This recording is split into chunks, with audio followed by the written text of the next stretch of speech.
if you were in a bad marriage with someone who was not treating you well and you said and did things that you're not proud of, you need to learn to let those things go. Especially now that the relationship is over, that is not who you are, that does not define who you are, and just understand that you did the best that you could with what you had.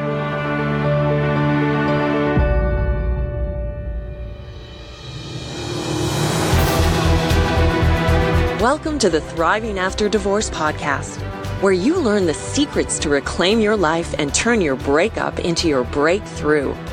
Transformation expert, internationally published author, and online show host Tanya Marie Dubé will help you quickly pick up and move on as you tune into interviews with some pretty cool experts from around the world, showing you how to live your best life after divorce. If you're ready to learn the skills to finally put your divorce behind you for good, dig down really deep, and step into your highest self, then you're in the right place. Here's your host, online educator and mom of two, Tanya Marie Dubé. Hi, everybody. Welcome back to Thriving After Divorce Radio Podcast, and I am your host, Tanya Marie Dubé. I would like to remind you to please like, comment, subscribe, share, and review this podcast. As you all know, I have a goal of reaching 1 million women, because when you teach a woman, you teach an entire community, and the love just spreads. So please share this with your friends, your family, your colleagues, and let's reach this goal together. So today's episode is all about forgiveness, so I'd like to just jump right in.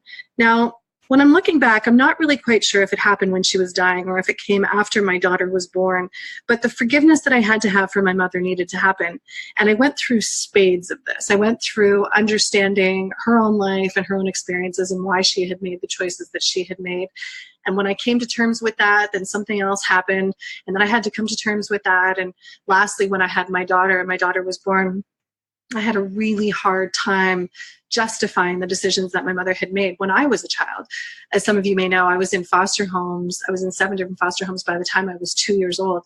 So looking at my own little baby, I had a really hard time understanding how she could do that to me. I came to terms with it, and I do understand her life now, but it took me a really long time to get there. So moving forward a little bit, I had to find forgiveness for myself and everything that I had also been through. I had to have forgiveness for all of my abusers and what they had tried to do to me. And what I mean by tried to do to me was to break me. Now, if any of you subscribe to the idea that we are all mirrors for each other, meaning whenever somebody is in front of you, regardless of whether you know them or not, whatever they put in front of you is really them putting it in front of themselves, but you just happen to be there at the time. This is where we can get really confused with what we're meant to do in this situation, because it feels so personal. And if our ego takes front and center stage, then it's really easy to get very emotional. What I've been doing for myself, and I've been, it's not easy to do, and I will say I am human, so sometimes, I need to remember this. I need to stop and remember this. But my goal is to get to the place where something happens in front of me and I can see it for exactly what it is, which is a teaching moment. It's not designed to hurt me. It's not designed to make me feel threatened or scared. It's not designed to activate my fight or flight, unless it is. But I'm just talking about a confrontation with somebody you know or don't know who said something to upset you, or, when you put your ego front and center, you need to be accepted or respected or understood, all of these things. So in that scenario, it's a teaching moment, and it's an opportunity for you to understand that this person, whatever it is that they're saying to you, they're actually saying to themselves. So it's almost our job. I don't know if you'll agree with me on this, but I feel like it's my job in that moment to show them what it is that they need to see. So this is what I mean when I say whatever my abusers have tried to do to me. So they've tried to tear me down and break me down and bring me as low as they feel about themselves. And in most cases, we let them, don't we? Because we don't really know any better. And I think growing up in this world, many of us have not been taught how to self-love and how to self-soothe and how to find the love and the happiness and the joy from within. So we go looking for it outside ourselves, and we go looking for it in men that are not good for us, and in friendships that do not serve us in any way, and in jobs and careers that go nowhere, because we're always looking for something to throw ourselves into, because we need something, don't we? We need some kind of distraction. But the reality of that is that we don't. right? When we start to look at the external world as maybe opportunities or fun things to have, or, opportunities to grow and to experience and to try new things, it becomes a really exciting place to be, because you're working on your inside, you're working on your personal development all the time, and your understanding means, now that to find your own happiness, you really do truly have to look within. And what that means is you have to learn to forgive. And you have to learn to let go and understand that these things were not designed to hurt you. They're designed to teach you. So that's what I mean by that. Most important of all, the forgiveness for ourselves has to happen. We've all behaved in a way that we don't like as a result of being mistreated by somebody, because that's our interpretation of what's happening. Somebody may actually really have the design or the intention to hurt you. I'm not arguing that at all. But how we choose to deal with it is the most important thing. I had one of my abusers say to me that the way he treated me was my perception, which riled me to absolutely no end. If any of you know this about me, I'm very passionate about people being good to each other. Like this means something to me. This is like really, really means something to me, because I've gone through a lifetime of people using me like I was a target, a moving target. So to have someone say that to you, this was a few years ago for me, I did react in a way that was not good. And my ego was front and center. I was instantly taken back to being a child and being treated really poorly. So no, it's not your perception that someone's mistreating you, but how you choose to deal with it is your choice. There is a difference between the two. Now, we've all judged ourselves and others for their behavior when they're being mistreated, haven't we? We see somebody, it's really quick. I was walking down the street the other day. It's really quick to judge somebody. I saw a mother who was having a really hard time with her child, and she was frustrated. Like, kid, you better stop because you're crossing the line, kind of thing. And I was just observing, and I was watching as my son and I were approaching them. We were walking past them to go home. And I looked at everybody else around us, and I thought, look at all these judgy faces. Just because a mother is having a hard time with her child does not mean that she's out of control. It means that in that moment, she's having a really hard time with her child. So when we see someone lose it, or they're really emotional, or they're breaking down in some way, it's really important and probably really good for your own personal development to just reach out and see if they're okay, right? Because wouldn't we like that same treatment? I mean, a lot of us get embarrassed when we're sad and we're upset, and we really want to go hide somewhere and not have anybody see us. But just imagine the scenario where you're having probably the worst day of your life, and somebody takes the time to actually ask you if you're okay, or buy you a cup of coffee and asks if they, you want to talk about it. These things have happened to me. This is important stuff. It shows you, when someone does that for you, it shows you that you're important enough to pay attention to. And in this day and age, when people just pass each other on the street, no matter what you're doing, I mean, I have a really hard time with that. So, go easy and know if the situation is a bad situation or not. Don't get yourself hurt. But if you just see somebody who is upset, offer help. I've offered help to a mother when she's enraged like that. And I've said, one of the things I've learned is when my kid is breaking down, maybe at this time of the day, they're either tired or they're hungry, right? Or they need some sleep. That's all. That's okay. Take some deep breaths. You're okay. We've all been through it, haven't we? So I want to take you back to, some of you may have said things or done things that you're not proud of. If you've been coming out of a crazy relationship with a toxic partner, chances are at some point in your relationship, you said and you did things that you're not proud of. Chances are, I'm going to put my money there and say that it's probably happened. So knowing that without that kind of provocation, you probably wouldn't have reacted the way that you did. Let's be honest here. A lot of people who have gone through a really bad relationship with a narcissist or someone with borderline personality disorder, or even worse than that, no one's given you a book to figure out how to get through it. You sort of had to wing it, didn't you? And if you didn't know what you were dealing with, then you weren't reading any books on it. You're just sort of handling it day by day and thinking that your partner was turning out to be the biggest jerk you've ever met without understanding what you're dealing with. So go easy on yourself. You probably said some stuff and did some stuff that you're not proud of. And now you're sitting there stewing in it thinking, am I the horrible person because I said this or that? Am I the horrible person because I reacted that way? I'm going to tell you, unless you are a really bad person and have done something really horrible to somebody, chances are you were provoked and you just didn't know how to react. all things considered equal in this conversation, if you were in a bad marriage with someone who was not treating you well and you said and did things that you're not proud of, you need to learn to let those things go. Especially now that the relationship is over, that is not who you are, that does not define who you are, and just understand that you did the best that you could with what you had, right? So now I want you to put all of that stuff away. I want you to live in the moment. I want you to stop, take a deep breath, and just look around you. This right now, right here, is your start line. So where do you want to go from here?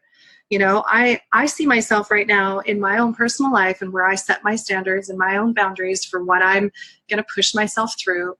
I feel like I'm just coming up to the start line. But I want you to look around you and understand that right now, this might be your start line. This is it, right? Where do you go from here? What is it that you want? Because where you go from here has nothing to do with who you were in the past. And creating a life that you want and a life that you're excited about isn't about where you come from, unless you want it to be, unless you want to become a coach and help others overcome what you've overcome, which is what I do, right? Then my past is very much a part of who I am right now. And you should never really forget it either. I went through a tremendous amount of my life where I literally made sure that nobody could know that I was once homeless for 6 years by looking at me. Like, I made sure that the way I talked, the words I used, the way I structured my sentences, the way I sat, the way I ate my food, everything, nothing about me would tell anybody that I lived this life, that I was once a foster kid, that I was born into the foster care system. And the reason for that was because I learned some very hard lessons in some serious rejection when I had come forward with this stuff as a kid. All of a sudden, kids weren't allowed to play with me. People thought that I was going to steal from them. People thought that I wanted something from them, that I must be some kind of con man or con woman. So my point is that coming to terms with who you are is really important, and understanding that where you go from here has nothing to do with where you've come from. Nothing whatsoever. I've known people who have come from worse than I have, who have done amazing things with their lives. So it really comes down to what's going on in your head, doesn't it? So I want you to now think of age. You know, a lot of my clients come out of relationships that they've been in for 20 years, 25 years, 30 years, and they're thinking, oh my God, I've been a housewife or a homemaker this entire time, or I've dabbled a little bit in bookkeeping here, or I've done a little bit of this over here. I don't have a career. Like, how can I actually start over at my age?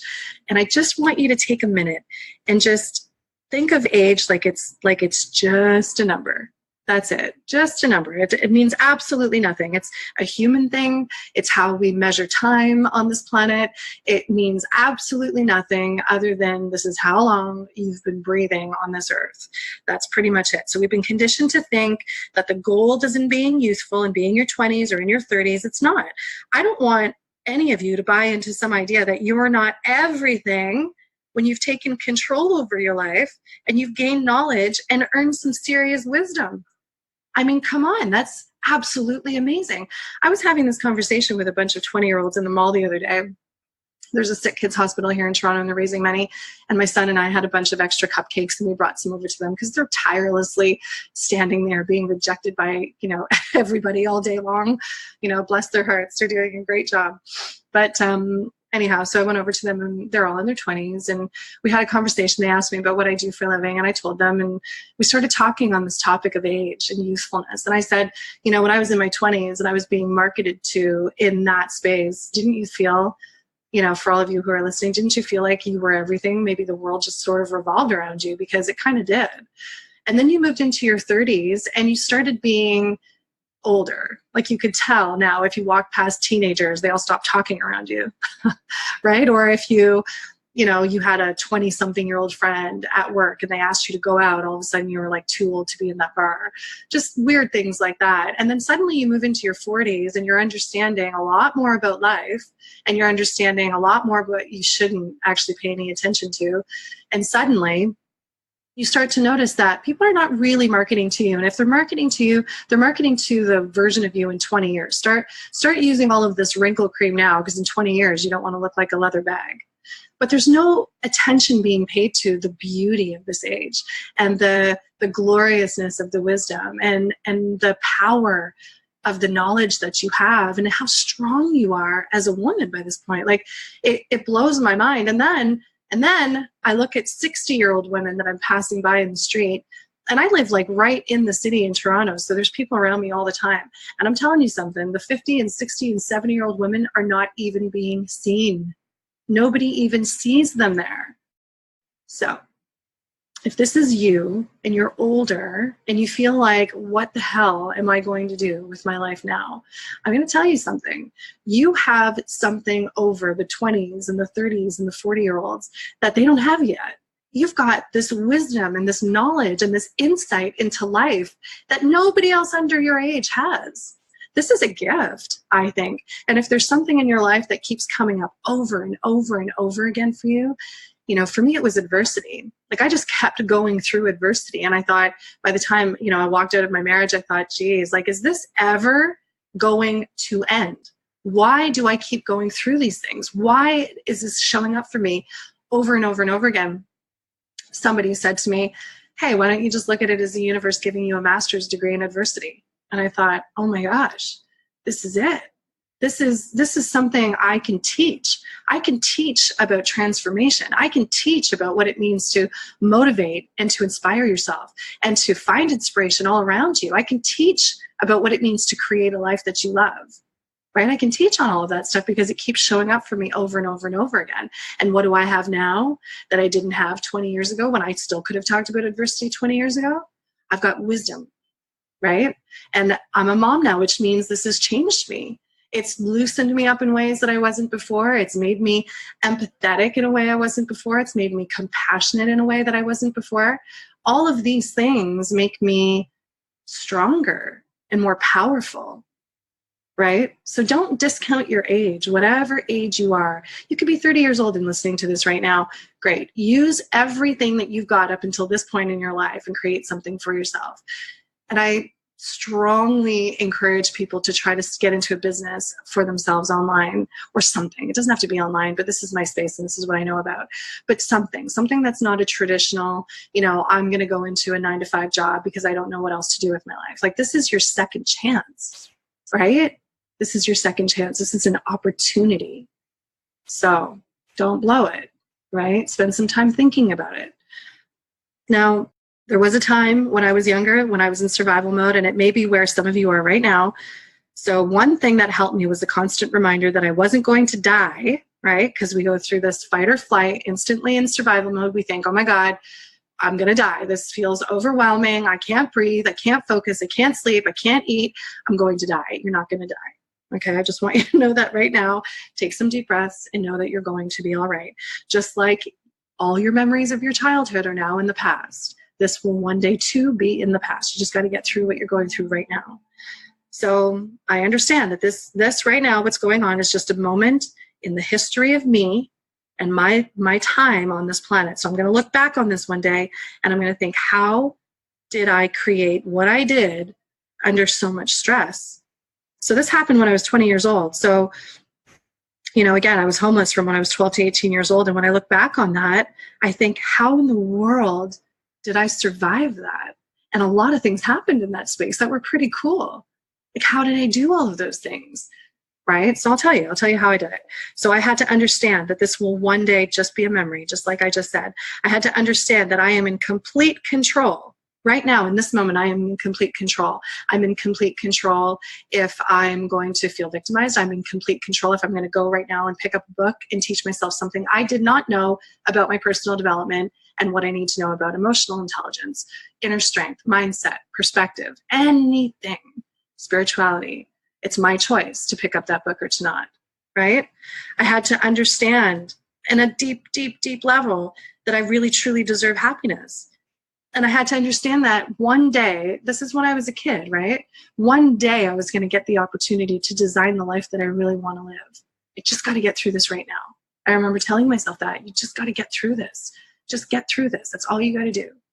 And for some reason, I knew it was going to stop at 18 because I remember sitting there, telling myself, crying at 12 years old, not understanding if I was even going to be able to survive my life, telling myself, all you have to do is get through until you're 18, just till you're 18, 6 years. And look what happened. It's all a memory now. It's in the past. That was the hardest time of my life and I survived it, right?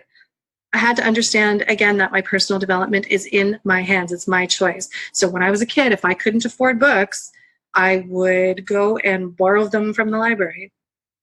It's free, right? It's free. And if, you know, if I didn't have an address, I just used a friend's address. Like it didn't matter. If whatever I did, I needed to do to get that library card, I did it, right? And then I borrowed those books or I just read them in the library and left them there and went back to them the next day. But you have to be passionate about your future. You have to be passionate about your personal development. You can't let whatever's going on in your life hold you down, keep you down, be the reason you don't thrive, be the reason you don't create the life that you want for yourself. That's just not acceptable behavior. And if you've been doing that up until this point, then you need to go out and talk with yourself in the mirror and say, this is no longer acceptable. I do not do this to myself. I do not treat myself this way.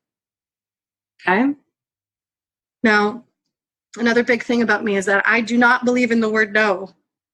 I don't believe in the phrase, I can't.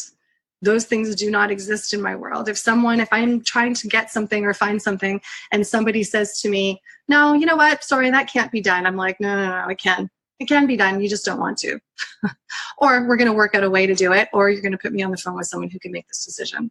I literally do not take no for an answer because there is no such thing as no. Why would anybody ever say no if they really knew how to do something, right? So whatever it is that you want, there's always a way. There's always a way to get what you want. If you want some help around this, feel free to email me at info@tanyadubé.com. I am very passionate about finding ways to yes.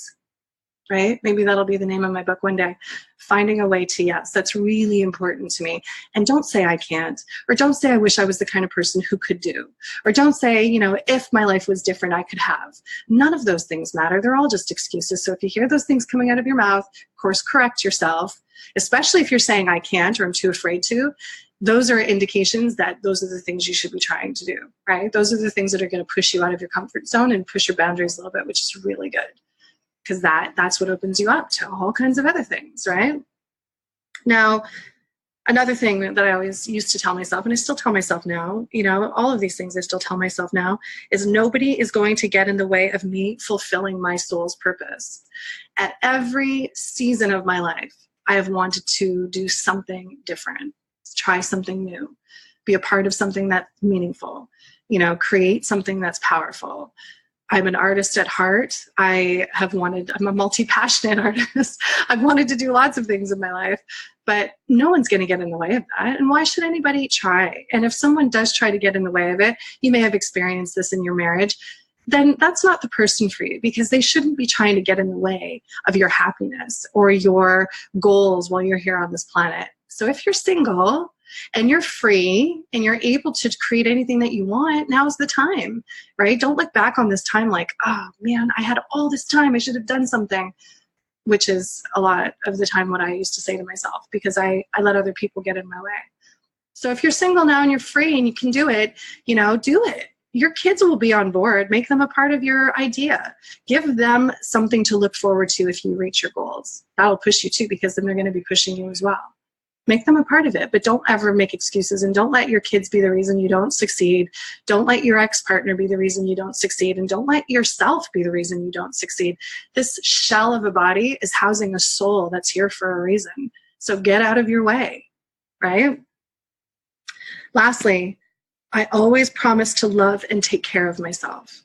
Love and take care of myself. That doesn't mean that I don't enjoy a glass of wine here and there. It doesn't mean that I work out every single day. I should, but I don't. I don't meditate every single day, but I do enough, right? And maybe I do meditate every day in other little ways, but to sit down and sage my house, I don't do that every single day, right? But I do promise to love and take care of myself. If I'm going down a rabbit hole of this happened and he said that and she said that and then this happened and I feel out of control, well, then I'm going to feel out of control. So don't give those kinds of things life, right? Whatever you're going through in your divorce right now, you know what I'm talking about. Something will happen. You'll feel threatened. You'll feel insecure. Your heart's going to start racing. Your mind's going to start going. Stop yourself. Stop. That's not going to help you. It's not going to get you anywhere. And put your focus on something that is productive, right? Something that will help you in some way. Do you follow? So now I want you to remember that if I can tell myself all of this stuff at 12 years old, then you can do it, right? You can do it. I was 12 years old, living under a tree, had no house, had $18 to my name, no idea how I was going to do anything. So if I can tell myself this and pull myself out of that from 12 to 18 years old, girl, you can do it, right? Look where you are in your life right now. Look at what you've accomplished so far. Look back on your life and just see what you've accomplished so far. It's pretty amazing. So again, if I could do this at 12, you can do this now. I do believe in you. I do believe that you can. It's just whatever's going on in your head.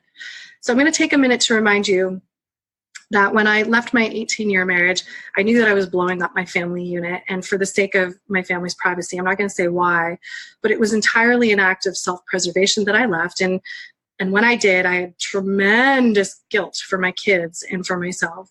And I had to come to terms quickly with trusting my instincts and trusting myself deeply to know that what I was doing and the choice that I had just made was the right decision. It was the right choice.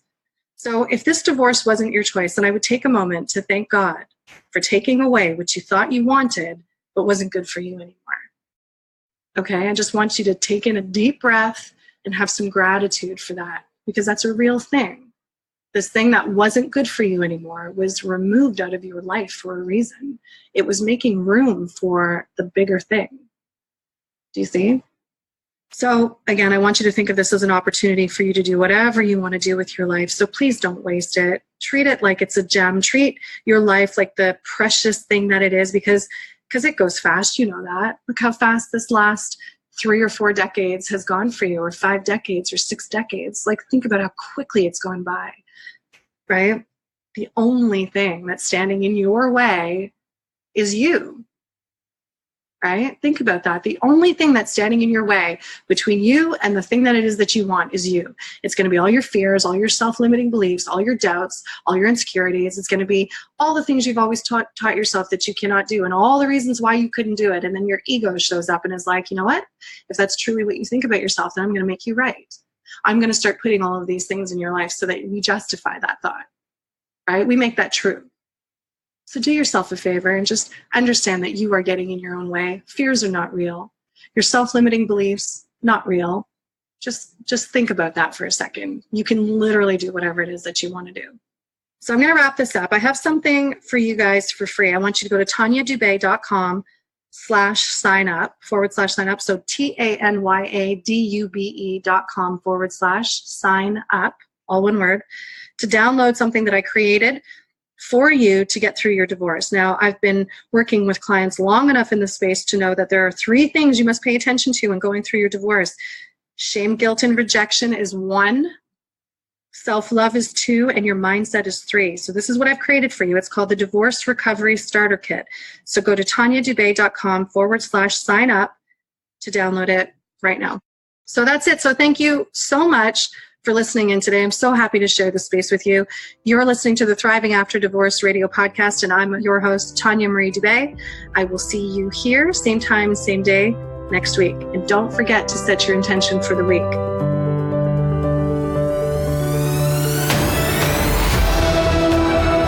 Thank you again so much for joining us on the Thriving After Divorce radio podcast. We're coming to you every Monday morning so that you can start your week with intention and some powerful advice for what you're dealing with. So please subscribe to this podcast and share it with your friends and your family. My goal is to help change 1 million lives with this work, because when you teach a woman, you teach an entire community. Everybody benefits and the love spreads. So please feel free to comment, review, share, and like. With your help, I know I can reach this goal. So have a beautiful day, and we will see you next week.